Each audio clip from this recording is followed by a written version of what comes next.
Hello students, बेटा previous class में हमने बात स्टार्ट किया था कोलाइडों के अनुप्रयोग। ठीक है, एक मैं करा चुका था सीवेज डिस्पोजल, वाहित मल का निष्कासन। ठीक है, अब आगे देखते हैं। ओके, तो देखो सेकंड अगर मैं बात करूं रक्त का स्पंदन, कोएगुलेशन ऑफ ब्लड।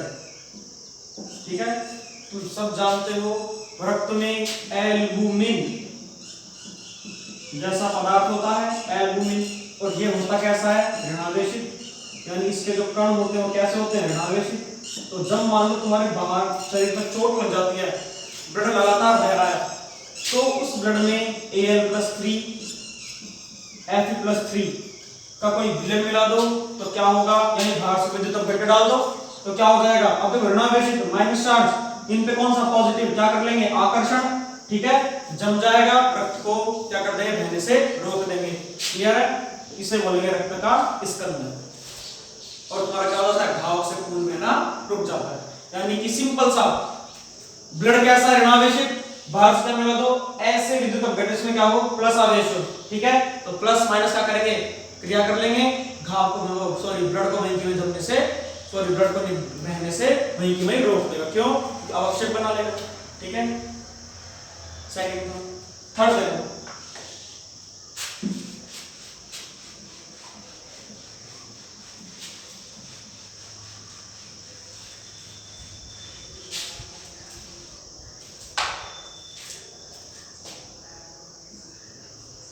थर्ड है बेटा डेल्टा का निर्माण।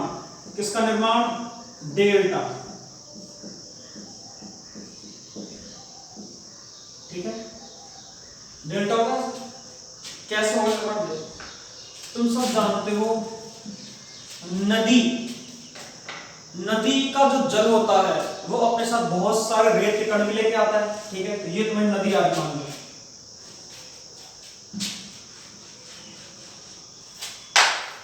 ये तुम्हारी नदी आ रही है, ये लो, इसमें बहुत सारे क्या है, ऋणावेशित कण। ठीक है, किसके, रेत के, यानी रेत के जो कण होते हैं कैसे होते हैं, ऋणावेशित। और जब जैसे ही नदी समुद्र के साथ मिलती है तो बेटा समुद्र में बहुत सारे विद्युत अपघट्य होते हैं। ये लो समुद्र तुम्हारा बहुत सारा, ये लो समुद्र, इसमें क्या होंगे, Na+, Mg+2, Na+, Mg+2, ठीक है, Al+3, बहुत सारे क्या होंगे, धनावेशित कण होंगे, किसके, विद्युत अपघट्य के। तो देखो जैसे माइनस और प्लस दोनों मिलेंगे तो बीच में एक डेल्टा की आकृति क्या बन जाता है, कणों का क्या बन जाता है, जमाव हो जाता है, किसकी आकृति में, डेल्टा की आकृति में, और इसीलिए से क्या बोलते हैं, डेल्टा का निर्माण। क्लियर, सिंपल सा, रेत के ऋणावेशित कण समुद्र में जो विद्युत अपघट्य पाए जाते हैं उनके प्लस आवेशित कणों से क्रिया कर लेते हैं, जिससे क्या बन जाता है, दोनों के बीच में एक आकृति बनती है, किसकी शेप की, डेल्टा की शेप की, इसीलिए इसे क्या बोला, डेल्टा का निर्माण। बना लो।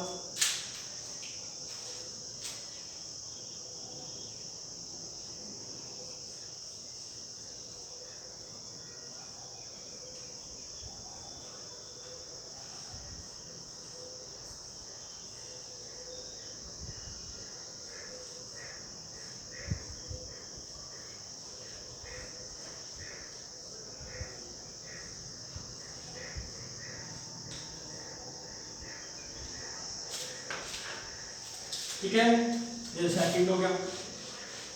थर्ड की बात करें, थर्ड जो एप्लीकेशन है, थर्ड जो कोलाइड का उपयोग है वो है जल का शोधन। क्या है बेटा, जल का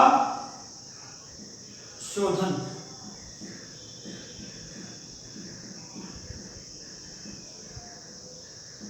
प्योरिफिकेशन ऑफ वाटर। क्या है, प्योरिफिकेशन ऑफ वाटर। तो ध्यान से देखो क्या है, मान लो अशुद्ध जल है, ये बहुत सारे, ये अपने पास एक पात्र है, ये इसमें अशुद्ध जल है, यानी अशुद्ध जल में क्या होंगे, बैक्टीरिया होंगे, ठीक है, और बहुत सारे अशुद्धियां होंगी, और सारी अशुद्धि कैसी होती हैं, ऋणावेशित।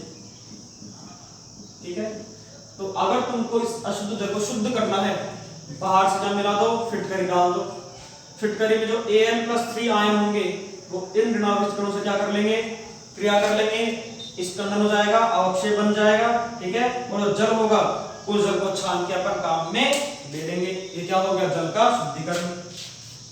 ये काम तुम घरों में भी करते होगे, ठीक है, कि जैसे अपने घरों में पानी के टैंक होते हैं, ठीक है, पानी अपन स्टोर करके रखते हैं, तो उस पानी में क्या डालते हैं, फिटकरी, ताकि अगर कोई भी बैक्टीरिया है, कोई भी बाहर कोई विद्युत घटना है तो क्या होगा, Al+3 आयनों से क्रिया कर लेगा, अवक्षेपित हो जाएगा, और तुम्हारे पास जो जल बचा उसको तुम छान के क्या कर लोगे, अलग कर लोगे, ठीक है। क्या हो जाएगा, तुम्हारा बिल्कुल शुद्ध जल तुम्हें प्राप्त हो जाएगा, ठीक है। और भी प्रयोग देखो, जैसे अब ज्यादा पढ़ने, हाँ, आकाश का रंग नीला क्यों होता है, दिखा बता दिया, ठीक है, क्योंकि बेटा नीले रंग की तरंगदैर्घ्य सबसे कम होती है, ठीक है, तो प्रकीर्णन सबसे ज्यादा होगा, ठीक है। तो धूल, जैसे मान लो धूल के कण है, पूरे अपने वायुमंडल में धूल के कण है, तो मैं तुम्हें डायग्राम समझाता हूं, ऐसे समझ में नहीं आएगा तुम्हें। तो देखो, चौथा पॉइंट है आकाश का रंग नीला क्यों होता है। ये वायुमंडल में धूल के कण फैले पड़े पूरे आसमान में, सूरज से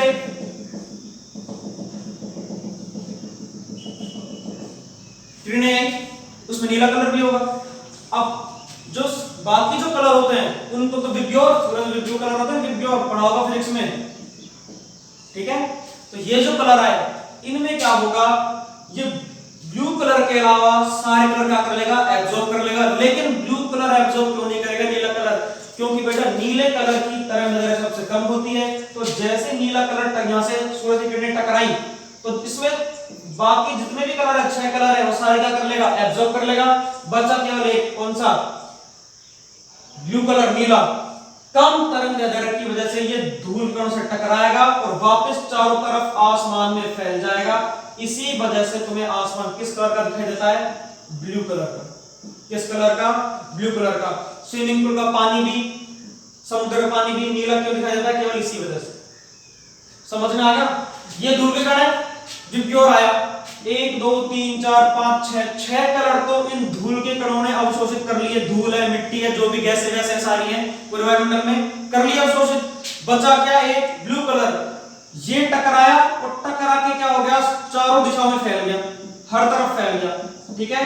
क्यों फैला, क्योंकि सबसे कम तरंगदैर्घ्य है, ठीक है, प्रकीर्णन उतना ही ज्यादा होगा। प्रकीर्णन का मतलब होता है फैलना, प्रसार होना, एक्सटेंशन होना, ठीक है। और प्रकीर्णन होकर वापस कहां चला गया, ऊपर की तरफ, ठीक है, आसमान में। और आसमान इसलिए किस कलर का दिखाई देता है, ब्लू कलर का।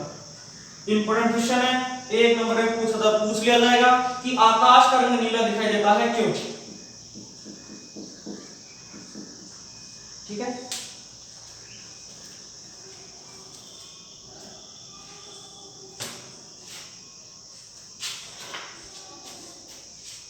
ठीक है, तो देख लो एक बार दोबारा।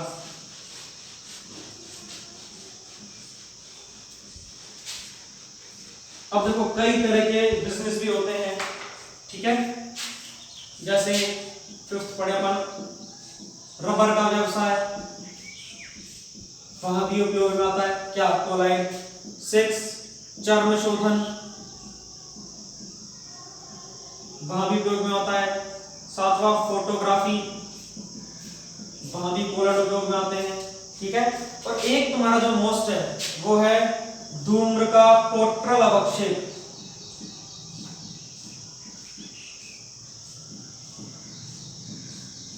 ठीक है। ये तुम्हारा इंपॉर्टेंट है, इसको पढ़ेंगे, ठीक है। तो कोलाइड का लास्ट हो रहा है धूम्र का कोट्रल अवक्षेप, ठीक है। तो हेडिंग डाल लो, धूम्र का कोट्रल अवक्षेप, जल्दी से।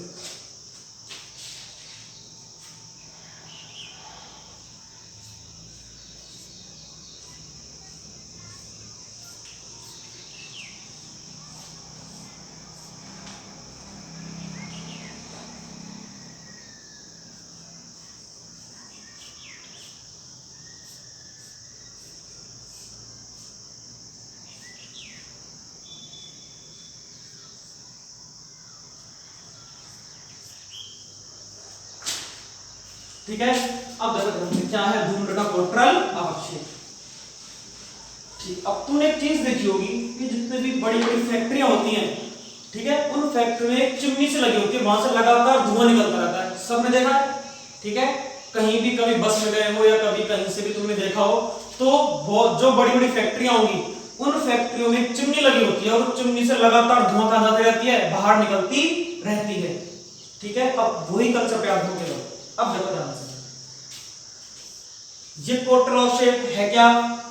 कुछ नहीं है, चिमनी से निकलने वाली जो गैसें हैं उन गैसों में कोई भी हानिकारक पदार्थ ना हो, इसलिए उन गैसों को शुद्ध कर लिया जाता है। इसे क्या बोलेंगे? धूम्र का कोटरा अवक्षेप। यानी चिमनी से बाहर निकलने से पहले उन गैसों में से हानिकारक जो पदार्थ हैं उन पदार्थों को पहले ही अवक्षेपित कर लिया जाएगा।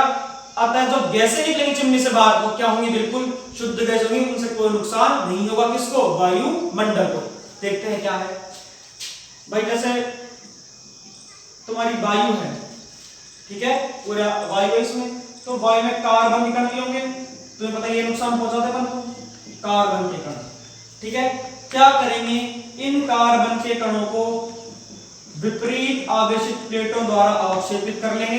ठीक है, जिससे जितनी भी वायु है, जितनी भी गैस है, उसमें कार्बन के कण अवक्षेपित हो जाएंगे और बची क्या? बिल्कुल शुद्ध वायु, वो कहां चल जाएगी? चिमनी से बाहर। ठीक है, तो ये डायग्राम से देख लें, ये तुम्हारा चैप्टर खत्म हो जाएगा, फिर सॉरी क्लोराइड वाला पार्ट खत्म हो जाएगा। देखो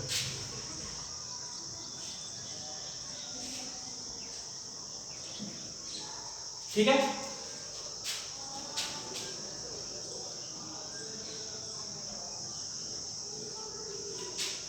यहां एक धातु की प्लेट लग रही है, यहां एक धातु की प्लेट लग रही है, ये कार्बन कण एंटर कर रहे हैं, कार्बन के कण। ठीक है, अब इसमें गैस भी है। अब कॉमन सेंस लगाओ, ये माइनस वाली प्लेट, ये प्लस वाली प्लेट। अब देखना, अगर कार्बन के कण नेगेटिव है तो कहां जाएंगे? प्लस वाले की तरफ, ये जमा हो गए सारे ये लोग यहां पे। अगर कार्बन कण पॉजिटिव कहां जाएंगे? माइनस वाले की तरफ। ठीक है, चले गए। प्लस वाले तो यहां जमा, माइनस वाले यहां जमा। कार्बन के बहुत सारे कण होते हैं, ठीक है, यानी कि इसमें प्लस वाले भी कण हो सकते हैं वायु में और माइनस वाले भी। तो प्लस वाले कहां चल जाएंगे? माइनस की तरफ, माइनस वाले प्लस की तरफ। ये यहां जमा, ये यहां जमा। बची क्या? बिल्कुल शुद्ध गैस। ठीक है, बिल्कुल प्योर गैस, जिसमें कोई भी हानिकारक कण नहीं होंगे। ठीक है, और ये जो गैस है तो यहां से होती चिमनी से निकलती सीधी बाहर, और तुम्हारी जो बाहर जो गैस निकलती चिमनी से, जो धुआं निकलेगा वो क्या होगा? ठीक है, बहुत ही कम हानिकारक हो सकता है, 1-2% छूट जाए, लेकिन बहुत ही कम हानिकारक होगा। इसे बोलते हैं धूम्र का कोटरल अवक्षेप। यानी कि चिमनी से निकलने वाली गैस है उसे शुद्ध करना, बस कहां पे? चिमनी से निकलने से पहले उसे शुद्ध करना, उससे हानिकारक पदार्थों को बाहर निकालना। ठीक है, इसे क्या बोलेंगे? धूम्र का कोटरल अवक्षेप। अब जैसे एक अनुप्रयोग हो रहा है कोलाइडी वर्षा, ठीक है, और बहुत सारे अनुप्रयोग है, तुम्हें मेनली 3 या 4 याद रखने हैं। पहला जल का शोधन, वायुमल का निष्कासन, सीवेज डिस्पोजल, रक्त का स्पंदन, धूम्र का कोटरल अवक्षेप और आकाश का नीला क्यों होता है। केवल ये 4 या 5 याद रखो, ठीक है, इससे बाहर क्वेश्चन नहीं जाएगा। मेन इसमें भी क्या है? आकाश का रंग नीला क्यों होता है या डेल्टा कैसे बनता है। ठीक है,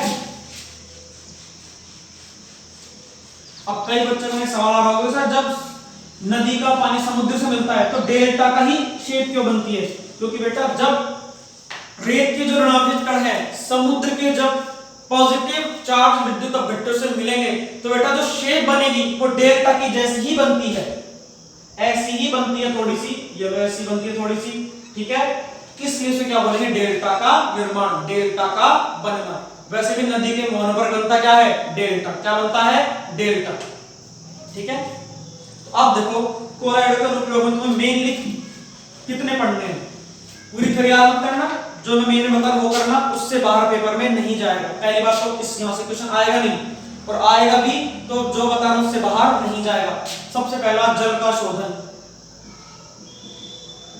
ठीक है, ये पढ़ जाना।